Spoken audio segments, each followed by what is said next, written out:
En cielosabiertosturradio.com compartimos la palabra de Dios desde el auditorio de la Iglesia Pan de Vida para tu Corazón, con el pastor Dani Aguillón. Porque la palabra de Dios es viva y eficaz, y más cortante que toda espada de dos filos, y penetra hasta partir el alma y el espíritu, las coyunturas y los tuétanos, y discierne los pensamientos y las intenciones del corazón.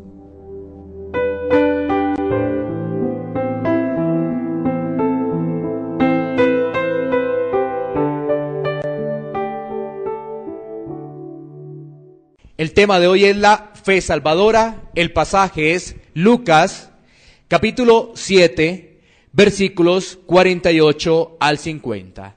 Lucas, capítulo 7, versículos 48 al 50.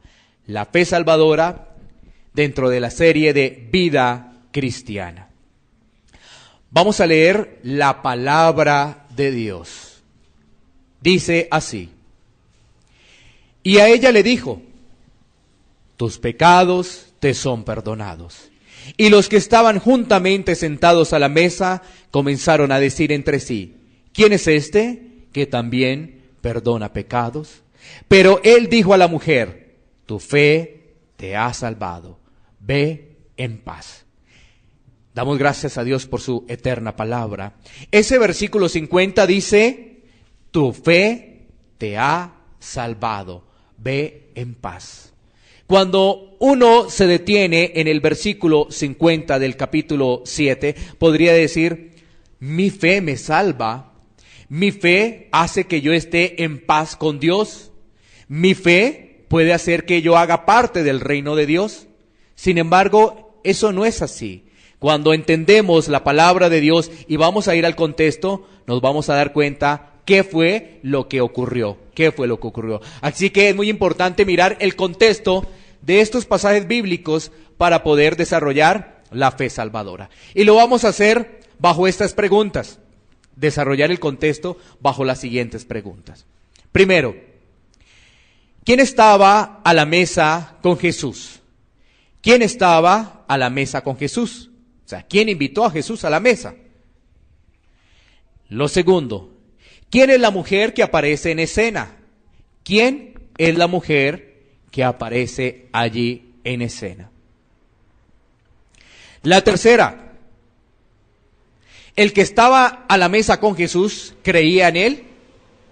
¿El que estaba a la mesa con Jesús creía en él? ¿Creía en Jesús? La cuarta pregunta, ¿la fe de esta mujer la salvó o fue la fe en Cristo? ¿La fe de esta mujer la salvó o fue la fe en Cristo? La quinta pregunta, ¿de qué fue salva esta mujer? ¿De qué fue salva esta mujer? Eso nos va a llevar, ¿qué? A las características de la fe salvadora y a tener la aplicación. Desarrollando estas preguntas nos van a llevar a ¿qué? A la fe salvadora, las características, que más adelante vamos a desarrollar 5 puntos de la fe salvadora y vamos a tener ¿qué? La aplicación. Vamos a tener la aplicación. Bueno, muy bien. Teniendo como introducción, como preámbulo estas preguntas, vámonos a ir al contexto. Así que vayamos a Lucas capítulo 7, versículo 36. Vamos a leer en primera instancia del 36 al 40. Vamos por partes. Del 36 al 40 para ir desarrollando las preguntas. Así que vamos, Lucas 7, 36 al 40. Volvamos a nuestro pasaje. Dice la palabra de Dios: uno de los fariseos rogó a Jesús que comiese con él, y habiendo entrado en casa del fariseo, se sentó a la mesa.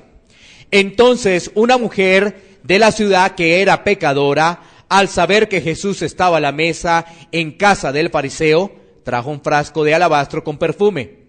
Y estando detrás de él, a sus pies, llorando, comenzó a regar con lágrimas sus pies, y los enjuagaba con sus cabellos, y besaba sus pies, y los ungía con el perfume.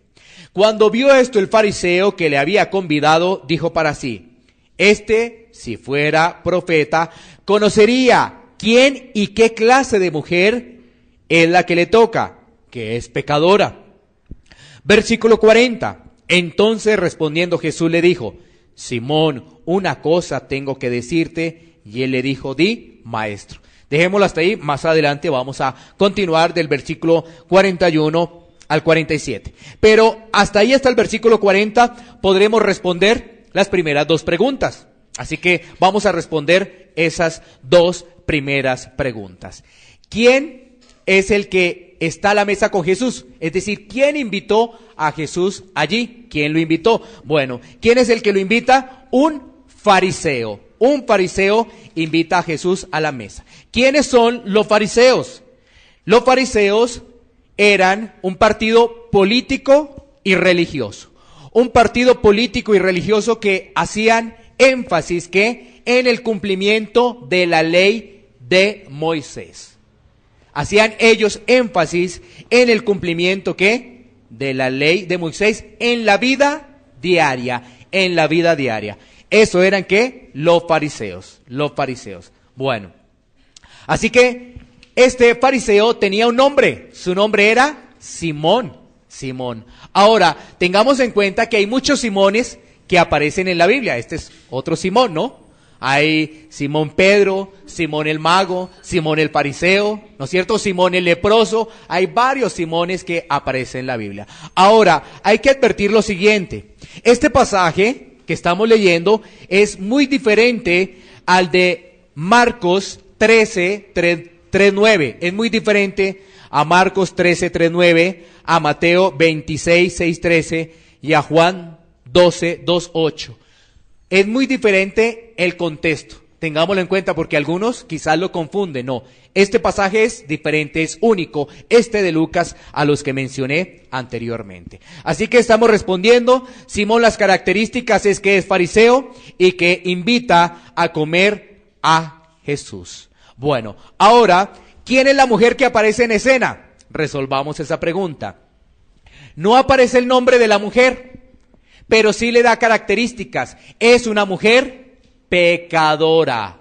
Es una mujer que pecadora. Y dice ahí, entonces una mujer de la ciudad. Estoy leyendo el versículo 37. Cuando tú lees el capítulo anterior, te vas a dar cuenta de qué ciudad están hablando. Están hablando de Galilea. Están hablando de Galilea. Cuando tú vas al contexto del capítulo 7, ¿sí ves? La misma Biblia te da las respuestas de todo. Entonces, no se nos da el nombre, pero se nos dice que es una mujer pecadora y que está ¿qué? En Galilea, mujer de la ciudad de Galilea. Se está desarrollando allí esta historia. Y dice que es pecadora. Entonces, los teólogos, los comentaristas, los estudiosos han dicho que esta mujer era una prostituta. ¿Por qué? ¿Por qué dicen que era una prostituta? Ahí no dice el texto. Porque los demás, es decir, los vecinos, los que estaban alrededor, conocían el oficio que desempeñaba. Por eso le decían, esta es una mujer pecadora. Porque decían que era prostituta, porque conocían el oficio. Bueno, entonces, sigamos avanzando para seguir desarrollando nuestras preguntas. Nos hemos dado cuenta que aparece allí un fariseo, que este fariseo se llama Simón, y que aparece una mujer que es ¿qué? Pecadora. Así que vamos a desarrollar las otras preguntas. La pregunta es, ¿Simón, el fariseo, creía en Jesús? Simón, el fariseo, creía en Jesús. Bueno, miremos desde el versículo 39 al 47 para desarrollar esta respuesta. Mira lo que dice desde el 39. Vamos a leer hasta el 47 y lo desarrollamos poco a poco. Cuando vio esto el fariseo que le había convidado, dijo para sí, si fuera profeta, conocería quién y qué clase de mujer es la que le toca, que es pecadora. Tengámoslo ahí por el momento. Vamos a leer hasta el versículo 47, pero dejémoslo ahí un momentico para advertirlo lo siguiente, ¿no? Mira lo que ocurre allí. ¿Qué pasa con el fariseo? El fariseo invita a Jesús a la comida. Pero lo está invitando ¿para qué? Para probarlo. Porque él está cavilando, él está pensando, si Jesús fuera el que dice ser, si Jesús fuera un profeta, se daría cuenta que esta mujer es una pecadora. Pero ¿sabes qué? En el versículo 40, Jesús, sin que le diga nada, le responde. Mira cómo son las cosas, mira cómo es el entendimiento de la palabra de Dios. Jesús sí conoce todo. Jesús lo sabe todo. Si ves, en el versículo que tenemos ahí, en el versículo 39, él tenía pensamientos. Pensando, se deja tocar de una mujer pecadora, y si se deja tocar queda contaminado. Si fuera profeta, mira, inmediatamente, ¿sabes qué? Le dice que se vaya. Pero eso lo pensaba. Pero como Jesús sabía lo que pensaban las personas, porque Jesús es Dios, ¿no es cierto? Porque ¿quién más conoce los pensamientos? Dice Jeremías capítulo 17, versículo 9 y 10, ¿quién conocerá el corazón del hombre? Que es perverso. Solo Dios. Ahí nos está dando la respuesta que Jesús es Dios. Y Jesús le está respondiendo al fariseo. Jesús le está respondiendo a Simón. Pero ¿sabes qué? El fariseo no se percata de ello. No se da cuenta. Tenía que velado su conocimiento. Tenía cerrado ¿qué? Su conocimiento. Por eso este tema espiritual es un tema que solamente es iluminado por el Espíritu Santo, ¿no? Porque hay muchos intelectuales, hay muchas personas que dicen leer la Biblia, pero si se lee con esa sabiduría humana, el entendimiento espiritual es cero. Podrán recitar versículos, podrán saberse pasajes de la Biblia, pero si no hay iluminación del Espíritu de Dios, no hay nada. Esa alma está muerta. Bueno, entonces sigamos leyendo. Entonces respondiendo Jesús le dijo, mira, ahí nos dice que sin necesidad, solamente el fariseo estaba pensando, Jesús le respondió, Simón, una cosa tengo que decirte. Y él le dijo, di maestro. Un acreedor tenía 2 deudores. El uno le debía 500 denarios y el otro 50. Y no teniendo ellos con qué pagar, perdonó a ambos. Di pues, ¿cuál de ellos le amará más? Vamos por partes. Dejémoslo hasta el 42 y ya vamos a seguir desarrollando. Jesús entonces le pone un ejemplo, ¿no? Un ejemplo de una persona que le están debiendo. Uno le debe 500, ¿qué? Ahí nos dice 500 denarios. 500 denarios. ¿Qué era un denario para la época? Era un día de trabajo, un denario, un día de trabajo para la época. Es decir, le está debiendo más de 2 años de trabajo. 500 denarios, un día de trabajo, es decir, lo que equivale hoy en día de trabajo de una persona, si lo podemos mirar con respecto al salario mínimo. Pero había otro que apenas debía 50. ¿Sí ves? Había uno que debía bastante. ¿Cuánto debía? 500 denarios. ¿Y el otro cuánto debía? 50, es decir, debía más poquito. Y entonces Jesús le hace una pregunta. ¿Cuál de ellos le amará más? Mira que si nosotros no hubiésemos leído o no estamos leyendo la historia, nosotros podíamos dar la respuesta, ¿no? Y la respuesta sería decir, claro, pues el que debía harta plata, pues estará más agradecido, ¿no? Que el que no debía tanta, o no le debía tantos días de trabajo. Si lo ponemos como días de trabajo, pues eso es lo que responde Simón. Sigamos leyendo. Mira lo que dice ahí el versículo 43. Respondiendo, Simón dijo, pienso que aquel a quien perdonó más, y él le dijo, rectamente has juzgado. Y vuelto a la mujer, dijo a Simón, ¿ves esta mujer? Entré a tu casa y no me diste agua para mis pies, mas ésta ha regado mis pies con lágrimas y los ha enjuagado con sus cabellos. No me diste beso, mas ésta, desde que entré, no ha cesado de besar mis pies. No ungiste mi cabeza con aceite, mas ésta ha ungido con perfume mis pies. Por lo cual te digo que sus muchos pecados le son perdonados, porque amó mucho. mas aquel a quien se le perdona poco, poco ama. Bueno, ¿qué le estaba diciendo Jesús a Simón el fariseo? Le estaba diciendo religioso. Le estaba diciendo eso, religioso, porque si tú te das cuenta en ese contexto, de alguna forma el fariseo se creía más que la pecadora. Porque la pecadora, pues pecadora, y él pues se creía, digámoslo así, de mejor familia. Y mira lo que nos dice Romanos 3:23. Busquemos en nuestras Biblias Romanos 3:23, por favor. Romanos 3:23. ¿Qué nos dice la palabra de Dios en Romanos 3:23? Por cuanto todos pecaron y están destituidos de la gloria de Dios. ¿Será que eso se le olvidó a Simón, el fariseo? Vea, se le había olvidado ese pequeño detalle, Se le había olvidado ¿qué? A Simón el fariseo. Por cuanto todos, algunos, todos pecaron.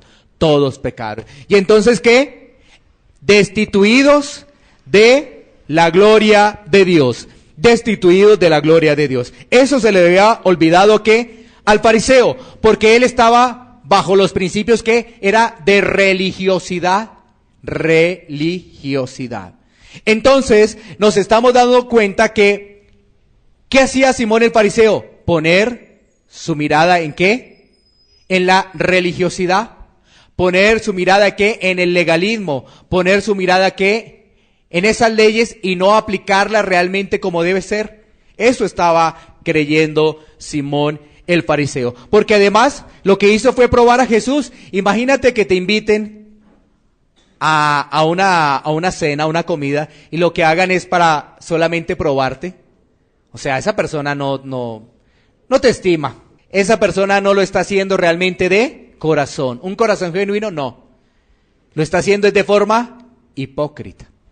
Bueno, ¿y por qué? ¿Sabes qué? Del versículo 44 al versículo 47 le está diciendo: Simón, yo vengo a tu casa y no me das agua. Yo vengo a tu casa y no me saludas como debe ser. Yo vengo a tu casa y tampoco me unges. En cambio, esta pecadora, esta sí lo hace. Esta sí lo está haciendo. Así que ahí nos damos cuenta que este Simón estaba ¿qué? Estaba desviado. Su confianza eran sus propios méritos. Ahora desarrollemos la cuarta pregunta. ¿La fe de esta mujer la salvó? ¿O fue la fe en Jesucristo? ¿La fe de esta mujer la salvó? ¿O fue la fe en Jesucristo? Ya hemos resuelto 3 preguntas, ¿no? Ya las hemos resuelto. Ahora miremos la fe de esta mujer. Para ello tenemos que concentrarnos en los versículos 37 y 38. 37 y 38 de nuestro pasaje central, de Lucas 7. Miremos entonces lo siguiente. Entonces, una mujer de la ciudad que era ¿qué? Pecadora, al saber que Jesús estaba a la mesa en casa del fariseo, trajo un frasco de alabastro con perfume. ¿Qué quiere decir ello para esa época? En esa época las invitaciones no son como las de hoy en día, ¿no? Tú invitas a una persona, cierra la puerta y ya no entra nadie más. No. En esa época, en los tiempos de Jesús, era completamente diferente. Es decir, podían llegar otras personas, otros invitados, pero estaban alrededor, pero estaban allí en la misma casa, ¿qué? Escuchando lo que se hablaba. Por eso la pecadora estaba allí, porque ¿será que el fariseo invitó a la pecadora? Pues veo que no, como que no la tiene en buenos ojos, en buena estima, ¿cómo le iba a invitar? Sino que obviamente las reglas de esa época permitían que entonces se hiciera allí unos invitados y otras personas estuvieran escuchando, y podrían venir cualquiera podía venir. Por eso estaba allí la pecadora. Pero la pregunta es, ¿por qué está allí la pecadora? ¿Quién le dijo que fuera donde Jesús? Además, ella con esa reputación, mira, la reputación de los demás es que es pecadora. ¿Quién le dice a ella que esté ahí? El Señor. Dios pone algo en el corazón. Mira, Hay mucha gente que viene a la iglesia obligado. Eso no es. Cuando tú vienes a la iglesia de corazón, ahí es cuando obra el Señor. Ahí es cuando las puertas de los cielos se abren. Eso es diferente, ¿sí ves? Es diferente. ¿Quién le dijo a la pecadora que fuera allá donde Jesús? ¿Qué tal que Jesús dice, uy, me contamina, mucho pecado me contamina, adiós, váyase? ¿Más escarnio? Imagínate si esa reputación que tiene es prostituta, es pecadora. No, ella fue porque sabía que en Jesús estaba la salvación. ¿Y quién le dijo a ella? Oh, sus títulos de teología. No, el Señor. Porque la salvación proviene de Dios. La salvación es de Dios. No hay esfuerzo humano que tú hagas o que yo haga para poderme salvar. La salvación es de Dios. Y ahí nos damos cuenta entonces que la pecadora se acerca a Jesús. Y mira el versículo 38, nos trae dos elementos adicionales. Primero, que se acerca a Jesús, y lo segundo, y dice, estando detrás de él, a sus pies. Reverencia. ¿Sí ves? Estando a sus pies. Y además viene el otro, lloró, llorando. ¿Sí ves? Arrepentimiento, un arrepentimiento genuino, un arrepentimiento de pecado. Voy a ponerte un tema de llorar, ¿no? Porque alguien dice, pues llorar, pues todo el mundo llora.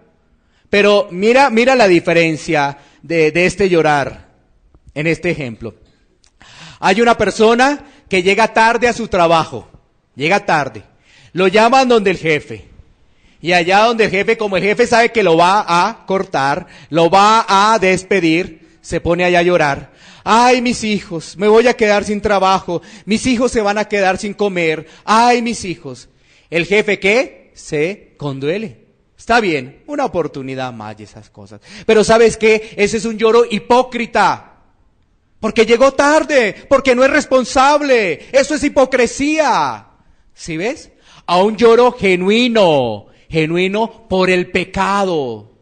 No llora que la consecuencia del pecado, que es diferente. Está llorando es por su condición de pecadora.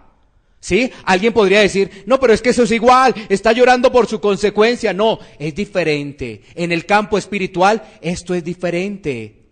Llorar por la consecuencia o llorar por el pecado. Y en este caso, la mujer estaba llorando por su pecado, no por la consecuencia que es el infierno. No está llorando por eso, está llorando porque le está doliendo su pecado.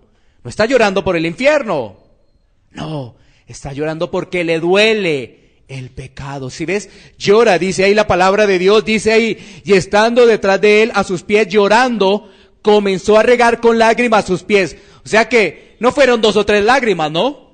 Alguien podría decir las lágrimas de cocodrilo. No, nada de eso, ¿no? No fueron 2 o 3 lágrimas. Realmente, ¿qué? Tenía dolor de lo que estaba sucediendo. Y entonces, esto nos identifica si la fe de esta persona fue su fe o fue la fe en Jesús. Cuando tú te das cuenta que el protagonista de este pasaje es Jesús, tú dices, la fe es Jesús. Porque la mujer fue a Jesús, se le postró a Jesús y lloró delante de Jesús. ¿Sí? La fe fue en Jesús, no fue su propia fe porque ella no estuvo, no, yo me salvo, voy a llorar porque yo misma o yo mismo me puedo salvar. No, lo hizo delante de Jesús. Se postró delante de Jesús y se acercó a Jesús. Y ves, el protagonista es Jesús, no ella. El protagonista es Jesús. Así que podemos identificar que esta mujer fue salva porque tenía la fe en Jesús. ¿Quién le puso esa fe? ¿Ella? No. El Señor. El Señor le puso esa fe. ¿De qué fue salvada? Vamos a mirar de qué fue salvada esa mujer. Vámonos a ir a el Evangelio de Juan. Vámonos a ir al capítulo 3, versículo 18.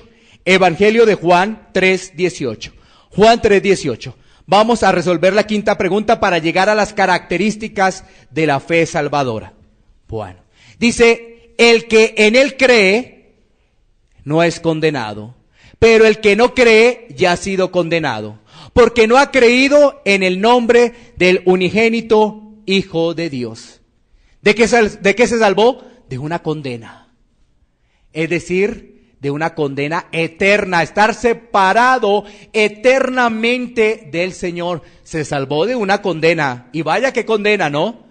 No es como las condenas humanas, ¿no? Vaya que condena. Mira lo que nos dice Juan 3:36.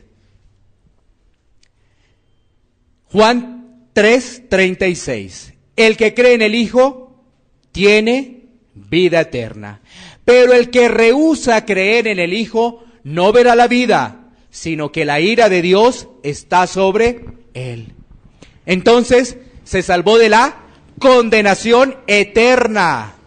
Esa pecadora, con esa multitud de pecados, se salvó. A veces esto no se entiende de primera mano, ¿no? Porque uno sabe del pecado, esa persona tiene pecado y uno se cree que de mejor familia. Y mira cómo es el Señor, destroza los razonamientos humanos en un 2x3. Tremendo, ¿no? Y uno sí, juzgue aquí, juzgue allá, y este. Y mira lo que hace el Señor, mira lo que hace, tremendo, ¿no? Entonces, esto nos va a dar pie para trabajar los 5 puntos de una fe salvadora, que podemos tomar de este pasaje también, pero que vamos a acompañar con otros pasajes bíblicos. 5 puntos de una fe salvadora, 5 características de una fe salvadora. Porque recuerda, hace 8 días vimos la fe falsa. Hace 8 días nos dimos cuenta que hay una persona que cree y se bautiza, pero su corazón no era recto, o sea, falso, ¿sí? Ahora vamos a ver unas características de una persona que realmente tiene una fe que la puso Dios. Es decir, si lo miramos bajo ese contexto, lo que tenía Simón el mago de hace 8 días era su propia fe, su propia creencia. Dios no lo había tocado para iluminarlo y que pudiera entender realmente el evangelio. No había pasado eso con Simón el mago. En cambio, acá con la mujer es diferente. Miremos entonces esos pasajes bíblicos y esas características. Vamos a tomar Colosenses 2:5 para dar la introducción de esas características de la fe salvadora, igual con base al pasaje de Lucas que estamos estudiando. Colosenses 2:5. Dice ahí el apóstol Pablo, porque aunque estoy ausente en cuerpo, no obstante en espíritu estoy con vosotros, gozándome y mirando vuestro buen orden y la firmeza de vuestra fe en Cristo. Mira que esa última parte nos habla de qué, de firmeza, ¿de qué? De nuestra fe en Cristo. ¿Sí ves? Todo relacionado con el Señor. Entonces, eso nos lleva a el primer punto. El primer punto de esa fe salvadora es que la salvación es obra de Cristo, no de mis obras. La salvación es obra de Cristo, no de mis obras. ¿Qué quiere decir ello? Ninguna obra te podrá salvar. Ninguna. Pero mira que este es el hilo del evangelio, ¿no? Porque esto es lo que aparentemente no se entiende. Porque yo te digo, oye, la Biblia dice en un sinnúmero de pasajes, varios, vamos a mirar ahorita uno de Romanos, dice que la salvación proviene de Dios. No hay nada que tú hagas para poderte salvar, porque es un regalo de Dios, es un don de Dios. Pero yo te digo, mira, las obras no te van a salvar, pero ¿sabes qué? Cuando tú tienes la fe, desarrollas obras. Entonces tú dices, ¿cómo así? Pero primero él me estoy escuchando que me dice que la fe no me salva. Pero ahora me está diciendo que sí. No, ¿cómo así? No. Es que ese es el problema. Ahí está. Esa es la situación que uno no lo entiende. Porque no han sido iluminados por el Espíritu de Dios. No se entiende. Entonces por eso tantas divisiones, tantas cosas que por aquí, no, que es así, mira que ahí dice que cree. No, estudiemos el pasaje, estudiemos el contexto, porque ninguna obra me va a salvar a mí, pero si soy un verdadero creyente, voy a desarrollar obras. Y entonces alguien podría decir, por sus frutos los conoceréis. ¿Sí ves? El problema es que algunos quieren forzar sus obras, hacerlo toda la fuerza, y por eso inician algo y quedan ahí. Hacen algo y bajan otra vez. ¿Sí ves? O sea, sí. Claro, escuché que para ser un verdadero cristiano tengo que hacer obras. Entonces vaya a hacer algo, pero se cansa rápidamente y deja todo ahí. En cambio, ¿qué hace un creyente? Persiste.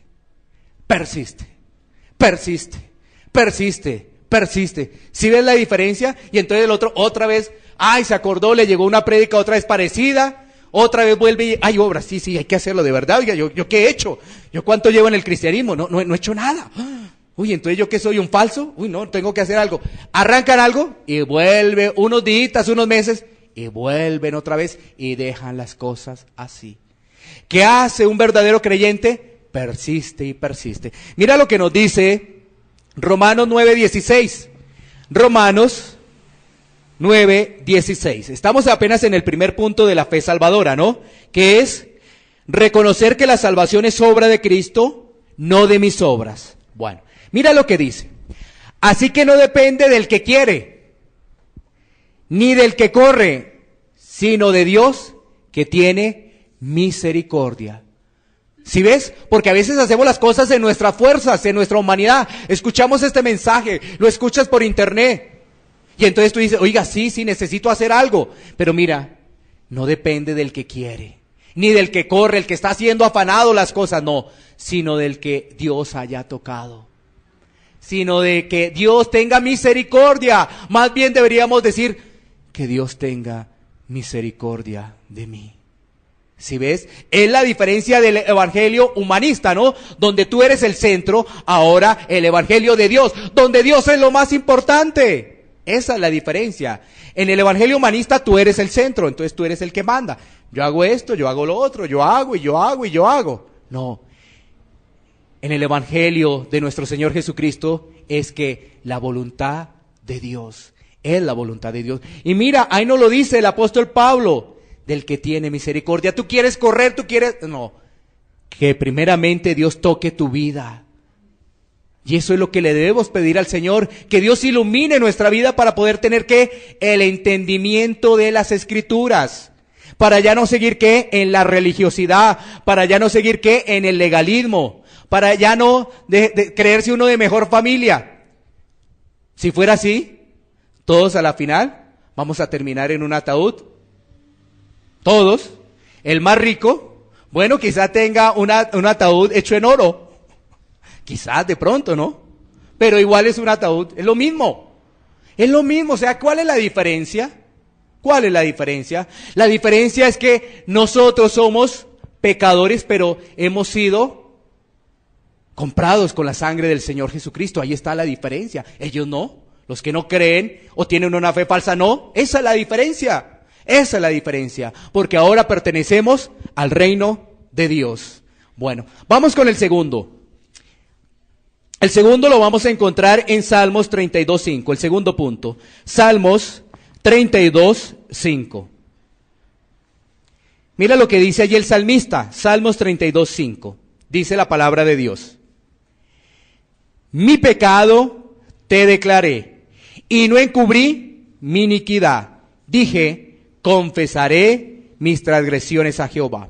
Este segundo punto es reconocer nuestro pecado, confesándolo y apartándonos del pecado. Uno que tiene una verdadera fe, ¿qué hace? Lo reconoce, lo confiesa y se aparta.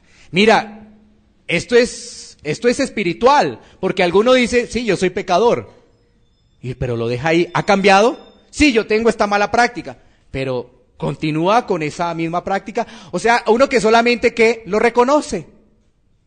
¿Sabes qué? Recordemos el pasaje de hace 8 días de Hechos. Simón el mago reconoció su pecado. ¿Se arrepintió? No. Sí Sí reconoció que estaba mal porque dijo, ay, oren por mí, Pedro. Pedro, ora por mí porque si no, me va a venir ¿qué? El infierno. Pero no se arrepintió. Pedro no se arrepintió, perdón, Simón el mago no se arrepintió. Y entonces aquí el salmista nos dice, mi pecado te declararé y no encubrí mi iniquidad. ¿Qué quiere decir ello? Reconozco mi pecado, lo confieso y me aparto. Reconozco que he fallado, confieso esa falta y ¿qué? Y me aparto de ello, me aparto del pecado. Bueno, muy bien, allá tenemos dos. Vamos con el tercero. El tercero lo vamos a encontrar en Mateo, capítulo 5, versículos 3 al 6. Mateo, capítulo 5, versículos 3 al 6. En el marco de las bienaventuranzas. Bienaventurados los pobres en espíritu, porque de ellos es el reino de los cielos. Bienaventurados los que lloran, porque ellos recibirán consolación. Bienaventurados los mansos, porque ellos recibirán la tierra por heredad. Bienaventurados los que tienen hambre y sed de justicia, porque ellos serán saciados.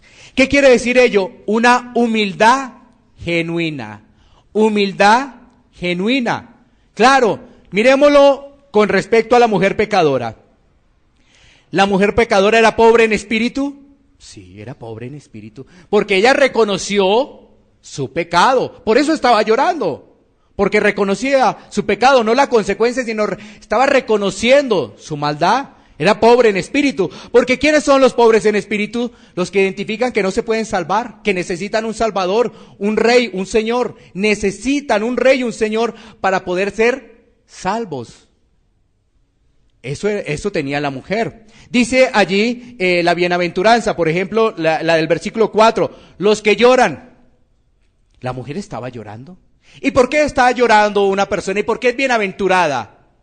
Porque está reconociendo su falta. Reconoce, le duele, su pecado le duele, está llorando, le duele. Y mira que después dice el versículo 5 nos habla de ¿qué? De los mansos, la mansedumbre. Que esto no se confunda, algunos dicen mansos, mensos, no. Mansos es una cosa muy importante que tiene todo creyente. Moisés era manso, nuestro Señor Jesucristo, manso de corazón. Eso significa una persona que tiene control, el control del Espíritu Santo. Eso es. Y cuando vamos a mirar el control del Espíritu Santo, vamos a poder mirar ese fruto que nos habla Gálatas 5, ¿no? Nos habla de ese fruto. Y se desprenden 9 importantes elementos, ¿no? Y entonces ahí empezamos a mirar ese fruto del Espíritu. Entonces uno dice, bueno, a ver, miremos los 9. ¿Cuáles son? Uno dice el amor. Bueno, ¿cómo hemos crecido realmente en amor? Si realmente hemos crecido en amor. Podemos poner un ejemplo. Tú compartes con tu familia, estás con tu familia, pero ¿qué estás haciendo por los demás? Los que no hacen parte de tu familia. ¿Qué estás haciendo por ellos? ¿Ha crecido el amor? Sí, mira, ahí aparece el amor. Después viene, ¿qué? El gozo. ¿Hay gozo realmente en tu vida? ¿Hay gozo? ¿O es un gozo hipócrita? Que aparentemente tú le dices a la gente, estoy bien, pero por dentro estás llevando un viacrucis. ¿Sí? Por dentro uno está llevando el viacrucis. Pero ahí nos habla, es que la palabra nos confronta, no es el predicador, es la palabra, porque de todas maneras tengamos presente, ahí anotemos Gálatas 5, 23, y pongámoslo en pantalla, porque dirán, bueno, pues, ¿por qué llegó esa confrontación? Gálatas 5, 22, 23. Entonces, mira, estábamos hablando de ¿qué? El primero, el amor. El segundo, el gozo. Si tenemos gozo hipócrita, ¿qué somos? Fariseos, ¿qué somos? Religiosos. ¿Sí ves? Ahí está, la Biblia lo dice, no lo digo yo, lo dice la palabra de Dios. Y mira que después nos habla del tercero, que es la paz. ¿Hay verdaderamente paz en nuestro corazón? ¿Hay una verdadera paz? ¿O todavía hay cosas que arreglar? Y mira que después de la paz viene otro, la paciencia. paciencia. ¿Tenemos paciencia los unos a los otros? ¿Sí ves cómo se desarrolla el fruto? El fruto no es de la cantidad ni nada, no, es diferente, completamente diferente. El fruto, paciencia. Tenemos paciencia con nuestro cónyuge, con nuestros padres, con nuestros hijos, con nuestro jefe, con nuestros empleados, con las personas que ni siquiera conocemos. ¿Cuál es nuestra actitud? ¿Cuál es nuestra actitud? Paciencia. Mira que después de la paciencia viene la benignidad, la bondad, la fe. Estamos creciendo en esa fe. Y mira, y viene la mansedumbre y la templanza.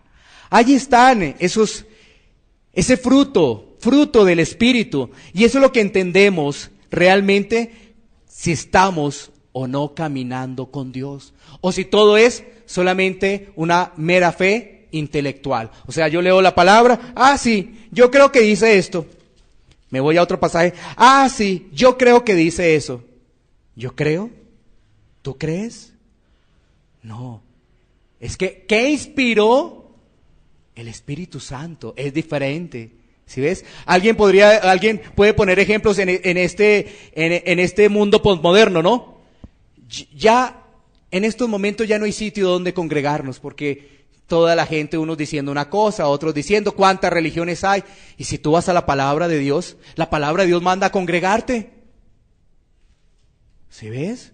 Y entonces, pero tú dices, no, es que yo pienso que ya no hay dónde, porque todos están chuecos, todos quieren su propio interés. No, la palabra de Dios nos manda a congregarnos.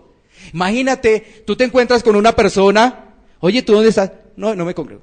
¿No te congregas? No, es que las iglesias, mira, es que unas dicen una cosa, es que dicen, ya, entonces entiendo que él no ha ido a la palabra de Dios.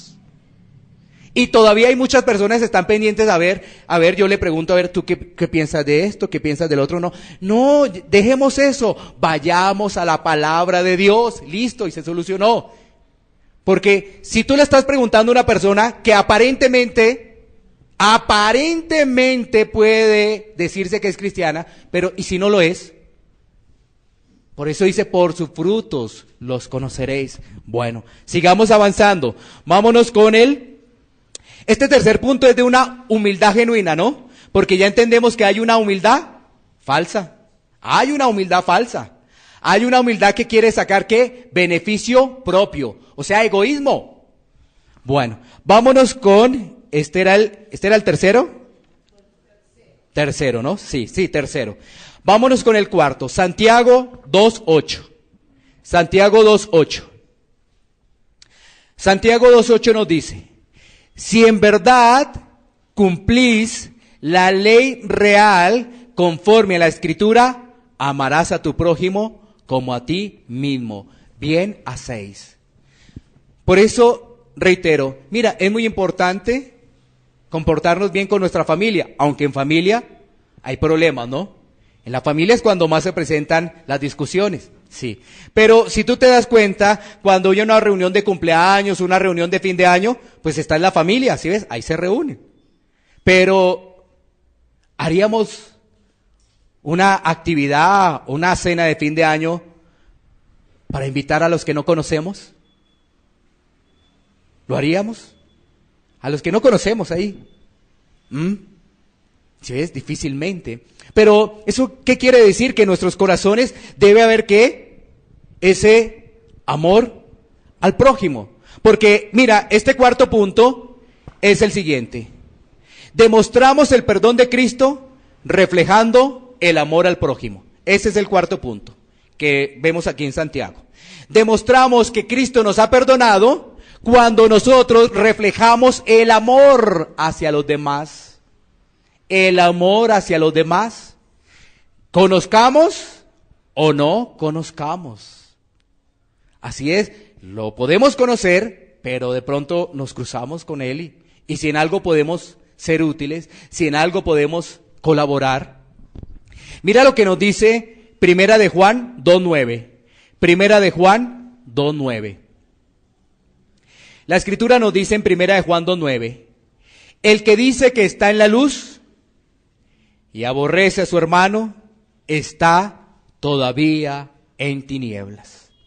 Todavía está en tinieblas. Puede decir sí, yo voy a la iglesia, puede decir sí, yo leo las escrituras, puede decir sí, yo oro, pero si realmente aborrece a su hermano, todavía está en tinieblas. Es decir, no ha llegado la luz, es decir, no ha llegado la iluminación del Espíritu de Dios. Porque ¿qué hace el Espíritu de Dios? Iluminarnos. Porque es que mira, uno escucha tantas noticias y uno va a decir, ¿cómo no me voy a preocupar? ¿Cómo no me voy a preocupar si aumenta la violencia? ¿Cómo no me voy a preocupar si aumentan los robos? Y eso es lo que dicen las noticias. Eso ya están locos.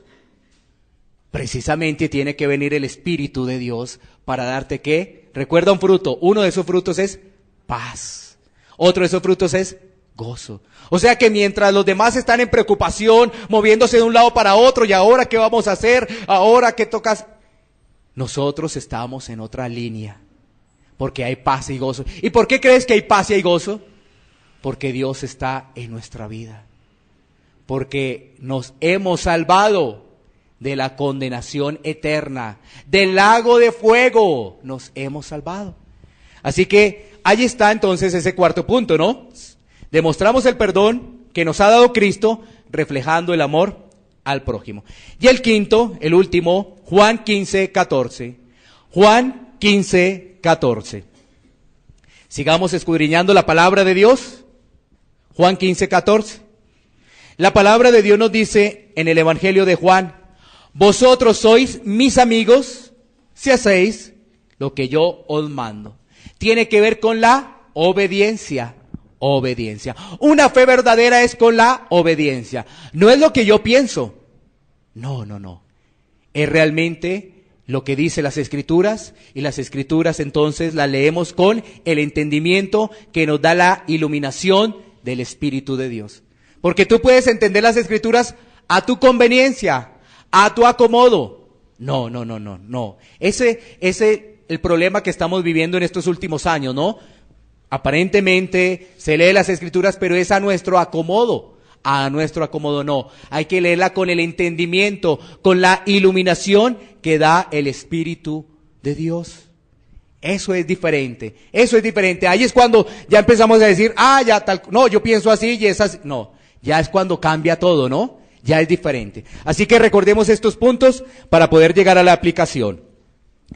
Estos 5 puntos que hemos hecho referencia.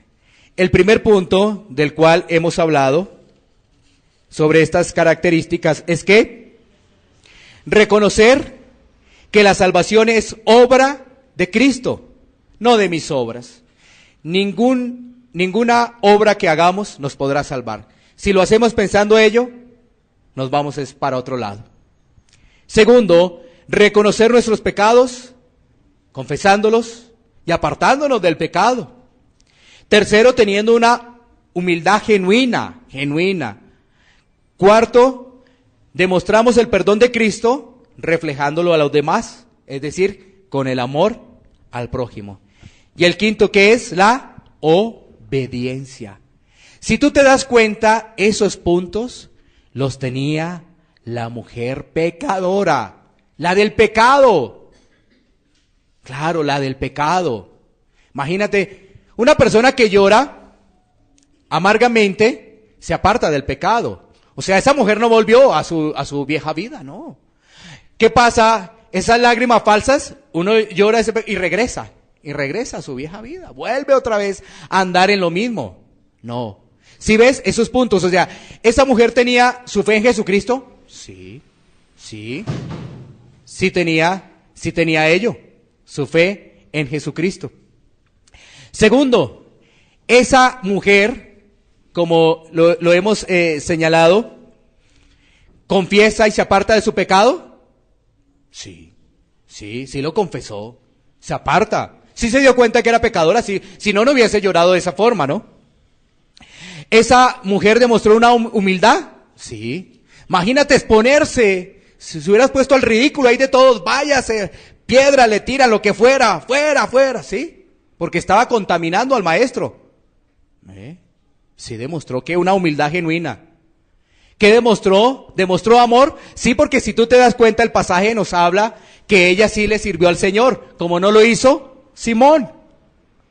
¿Sí ves? Demostró que amor. Demostró amor, claro. Y obediencia, por supuesto, siguiendo los pasos del Maestro. Así que lleguemos al campo de la aplicación. Mira lo siguiente, vamos a terminar. La fe es un don de Dios, es un regalo de Dios. La fe es un don de Dios. Debemos tenerlo como una aplicación, que es un regalo de Dios. Bueno, nuestra salvación es en Cristo. Debemos entender que nuestra salvación es en Cristo. Nuestra fe no debe estar basada en la religiosidad. Nuestra fe no debe estar basada en la religiosidad. Mira, ser religioso es tan fácil que todos los días tenemos que decirle al Señor, cuídanos, ayúdanos, fortalécenos. Es tan fácil hablar mal de una persona, hablar de, mire, ese sí no es. Ese que está allá, no, ese no es, ese tal cosa no es. Ese sí es bien pecador y mire, viene a la iglesia. Mire tal cosa. Es tan fácil ser religioso. Así que aquí se nos presentan dos líneas. Una línea que es la de Simón, un religioso, y otra línea que es una pecadora. La pecadora se salvó, el religioso se quedó. Hay dos líneas. Y en este mensaje no tenemos una tercera línea. O estamos en la línea de Simón o estamos en la línea de la pecadora. ¿En cuál línea estamos? No tenemos más opciones. No, línea intermedia. No hay más. No hay purgatorio, no hay línea intermedia, no hay nada de eso. No. ¿Estamos en la línea de Simón o estamos en la línea de la pecadora? La pecadora es la pobre en espíritu, ¿no? Que uno dijera, bueno, levántense los pecadores, y entonces una iglesia y todos se levantaron y... Pero es que eso somos. Lo otro es hipocresía. Lo otro es hipocresía. Lo otro es ser fariseos. Sí, pero una cosa es que se levanten los pecadores arrepentidos, ¿no? Es diferente, ¿no? Los que se arrepienten, confiesen el pecado, porque uno dice, sí, ya sé que como todos somos pecadores y como el cristiano peca, viven su vida olímpica. Entonces lo que hay que decir es que esa persona no ha entendido la gracia de Dios. No la ha entendido. No, porque hay algunos que dicen, no, como el cristiano peca, y como podemos pecar porque pues no somos perfectos, entonces, cuando sale eso de nuestra boca, no hemos entendido el mensaje de Dios.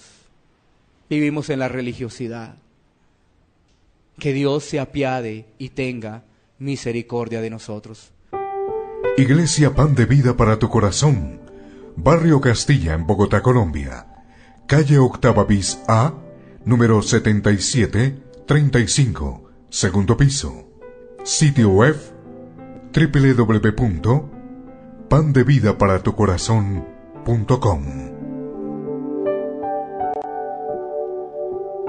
Porque la palabra de Dios es viva y eficaz, y más cortante que toda espada de dos filos, y penetra hasta partir el alma y el espíritu, las coyunturas y los tuétanos, y discierne los pensamientos y las intenciones del corazón.